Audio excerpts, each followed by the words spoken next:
क्या आप भी इंस्ट्रूमेंट फिटर हैं? क्या आप भी ट्रे वर्क करते हैं? क्या आप ट्यूबिंग करते हैं? क्या आप इम्पल्स लाइन करते हैं? पाइपिंग करते हैं? हेलो दोस्तों, मैं श्रीकांत कुमार आपका बहुत बहुत स्वागत करता हूं इस US electronic and electrical channel पर। कल्पना कीजिए, अगर आप इनमें से किसी भी ट्रेड में हैं, चाहे आप इंस्ट्रूमेंट फिटर हैं, चाहे कोई भी फिटर है, फिटर का तो काम होता है फिटिंग करना। तो उस समय जब फिटिंग करते हैं तो किसी भी इक्विपमेंट को इंस्टॉल करने के लिए, चाहे आप वेल्डिंग के थ्रू से कुछ सपोर्टिंग बनाकर इंस्टॉल करते हैं या कैसे भी, या नट बोल्टिंग के द्वारा इंस्टॉल करते हैं, या सब मिला करके कुछ वेल्डिंग भी करते हैं, कुछ नट बोल्ट भी यूज करते हैं, और इस तरह किसी डिवाइस को, किसी इंस्ट्रूमेंट को या किसी उपकरण को आप इंस्टॉल करते हैं। तो जब आप इंस्टॉल करते हैं उस समय कभी कभी एक परेशानी आती है कि जो नट बोल्ट होता है, अगर नया नट बोल्ट है तो आसानी से उसको फिट कर देते हैं, लेकिन अगर कभी कभी किसी पुराने इंस्ट्रूमेंट को, अगर कोई डिवाइस है उसको रिमूव करना है और वहाँ पे नया लगाना है, कभी कभी कुछ ऐसे डिवाइस आते हैं उसके साथ नट बोल्ट नहीं आता है और वहाँ पे आपको यूज करना है, तो अगर पुराना नट बोल्ट है तो काफ़ी दिक्कत होता है, जंग लगा हुआ रहता है।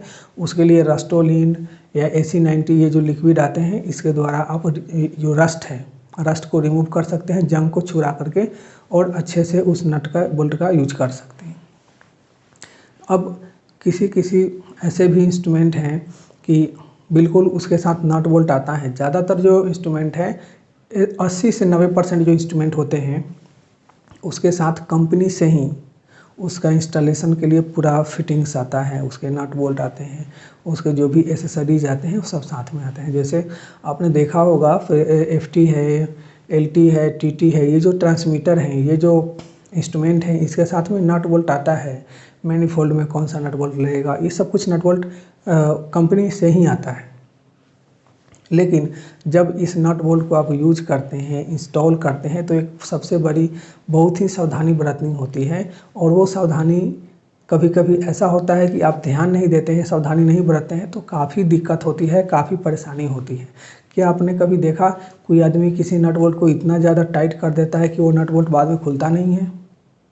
आपने अक्सर अनुभव भी किया होगा। अगर आप काम करते होंगे तो शुरू में जब आदमी नया होता है, काम सीख रहा होता है, तो उस समय काफ़ी दिक्कत होती है, क्योंकि उसको उतना आइडिया नहीं होता है और नट बोल्ट को पूरा ताकत लगाकर कस देता है। अब ज़्यादा ताकत लगाकर कसेंगे तो अगर SS का नट बोल्ट है, तो अगर नॉर्मल कोई CS का है नट बोल्ट तो उतना दिक्कत नहीं है, बाद में वो खुल जाता है।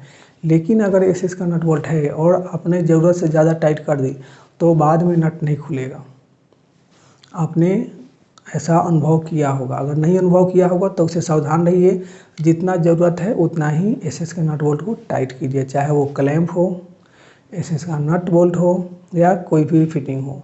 SS का फिटिंग है मतलब उसको अगर आप टाइट करते हैं, थ्रेड वाला अगर जहाँ कहीं भी अगर थ्रेड आता है तो उस थ्रेड का यूज करते समय, उस पर नट चढ़ाते समय बहुत ही सावधानी बरतना है। मुझे याद है आज से 7 साल पहले की बात, जब हम लोग एक ट्यूबिंग कर रहे थे एक इंस्ट्रूमेंट का, उसमें हमारे साथ एक पर्सन थे, उनको मैंने बोला कि आप इसमें टेफ्लॉन लगा करके, एक टेफ्लॉन आता है थ्रेड के लिए, सीलिंग के लिए, आप टेफ्लॉन लगा करके, और फिटिंग में ट्यूब का फिटिंग था, बॉल वाल्व था, मैंने बोला कि उनको इसमें लगा दीजिए। उन्होंने लगा दी और मैंने बोला कि हल्का सा टाइट कर दीजिए, ब्लाइंड था। उन्होंने पूरा फुल टाइट कर दिया, जितना उनसे हो सकता था उसमें पूरा ताकत लाकर उस फिटिंग को, ब्लाइंड को टाइट कर दिया बॉल वाल्व के अंदर। थ्रेड तो NPT था और उसमें टेफ्लॉन भी लगा हुआ था, लेकिन उसने इतना ज़्यादा टाइट कर दिया कि फिर बाद में, क्योंकि वो तो ड्रेन में यूज होता है और जो वाल्व है वो नीचे साइड में या वेंट में यूज होता है, तो हम लोगों ने ड्रेन में यूज किया था, ड्रेन के लिए बनाया था। और मैंने उनको बोला कि ठीक है, इसको खोलिए, क्योंकि ये जो है वो ज़्यादा टाइट नहीं रखा जाता है। और जब वो खोलने लगे तो खुल नहीं रहा है। काफ़ी कोशिश करने के बाद, ये बेंच जो आता है, टूल्स आता है, बेंच डाई से कसने के बाद, वहाँ ले जाने के, खोलने के बाद भी नहीं खुला। काफ़ी कोशिश करने के बाद वो नहीं खुला, मतलब वो फिटिंग बर्बाद हो गया।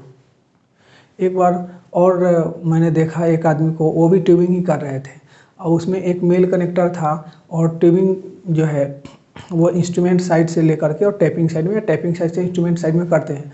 तो उन्होंने इंस्ट्रूमेंट साइड से लेकर एक ट्यूबिंग बनाया, वो प्रेशर ट्रांसमीटर था, उसमें और कुछ नहीं था, डायरेक्ट कनेक्शन करना था। तो उन्होंने बेंड बना करके और कनेक्ट कर दिया, मतलब कि लगा दिया। अब जब उसको पंच करने का टाइम आया तो उन्होंने जो ये इंस्ट्रूमेंट का जो साइड है उन्होंने अच्छे से पंच करी, और जब टाइपिंग के पास आया तो पूरा ताकत लगा करके उसको टाइट कर दिया, जिसका नतीजा हुआ कि जब पूरा टाइट हो गया तो एक बार मैंने उनको कहा कि एक बार एक काम कीजिए, इसको खोल करके फेरुल चेक कर लीजिए, फेरुल सही है तो उन्होंने खोला, उसका नट तो खुल गया, लेकिन वो जो ट्यूब था, जब ट्यूब को जब फिटिंग को टाइट करते हैं तो अंदर वो स्वेज, मतलब कि अंदर हल्का सा फूल जाता है फिटिंग, ये ट्यूब, और वो जब ज़्यादा टाइट कर देंगे तो ज़्यादा फूल जाएगा तो वो निकल नहीं पाएगा फिटिंग से। तो उन्होंने काफ़ी कोशिश करी कि मैं इसको निकाल कर देखता हूँ, वो नहीं निकल पाया। ये बहुत बड़ी गलती है, ऐसा गलती नहीं होना चाहिए। अगर आप नया काम सीख रहे हैं और एसएस का कहीं भी थ्रेड का यूज़ हो रहा है, एसएस का थ्रेड है, तो उसको टाइट करते समय बहुत ही सावधानी बरतिए, क्योंकि एक बार ज़्यादा टाइट हो जाएगा और एक बार अगर वैसा स्थिति आ गया उसके बाद कुछ नहीं हो सकता, वो खुल नहीं सकता है। 90% चांस है कि वो नहीं खुलता है। थ्रेड अगर ज़्यादा कोशिश करेंगे तो उसका जो थ्रेड है वो नट का या बोल्ट का थ्रेड वो काटते हुए निकलेगा, ऐसे तो निकलता नहीं है। एक और मैं आपके साथ इंसिडेंट शेयर करता हूँ। अभी से ज़्यादा दिन पहले की बात नहीं है, 6 महीना पहले की बात है। जो ट्रे वर्क करते हैं तो उसमें एसएस का नट बोल्ट यूज होता है। पहले के समय जीआई का नट बोल्ट यूज होता था, लेकिन अभी एसएस का नट बोल्ट यूज होता है। तो जब एसएस का नट बोल्ट यूज हम लोग कर रहे थे तो उसमें मैंने बोला, जो हमारे साथ असिस्टेंट थे उनको बोला कि अच्छा से टाइट कर दीजिएगा। उन्होंने टाइट किया, इतना ज़्यादा टाइट कर दिया। मैंने एक बार उनको बताया था कि अच्छे से टाइट कीजिएगा, ज़्यादा कम भी नहीं, ज़्यादा भी नहीं कीजिएगा, ताकि वो जो ट्रे का है कुछ जो कॉपलर प्लेट है वो आसानी से निकले नहीं, मतलब कि अच्छे से फिट हो जाए। उन्होंने काफ़ी पूरा ताकत लगा करके, जितना ताकत था पूरा ताकत लगा करके उन्होंने टाइट कर दिया। और फिर ट्रे को रिमूव करना था कुछ काम के लिए, कुछ देरों के लिए। अब जब वहाँ पे रिमूव करना था तो जब वो खोल रहे थे तो खुल नहीं रहा है। वही स्थिति हो गई थी, ज़्यादा टाइट कर दिए थे, और जब ज़्यादा कोशिश किए खोलने का तो जो बोल्ट होता है वो बोल्ट टूट गया। मतलब बोल्ट टूट गया लेकिन नट नहीं निकल पाया। तो इस तरह जो भी आप फिटिंग यूज करते हैं, और एसएस का फिटिंग है तो बहुत ही सावधानी बरतना है, बहुत ही सावधानी से काम करना है। एसएस का थ्रेड कहीं भी होगा तो अगर एक बार ज़्यादा अगर टाइट कर देंगे तो वो कभी खुल नहीं सकता है, चाहे वो क्लैंप हो या कोई नट बोल्ट हो। इस तरह अगर मेरे चैनल पर नए आए हैं तो चैनल को लाइक कीजिए, सब्सक्राइब कीजिए। आई होप कि ये वीडियो आपके लिए काफ़ी नॉलेजफुल रहा होगा। आपका बहुत बहुत धन्यवाद।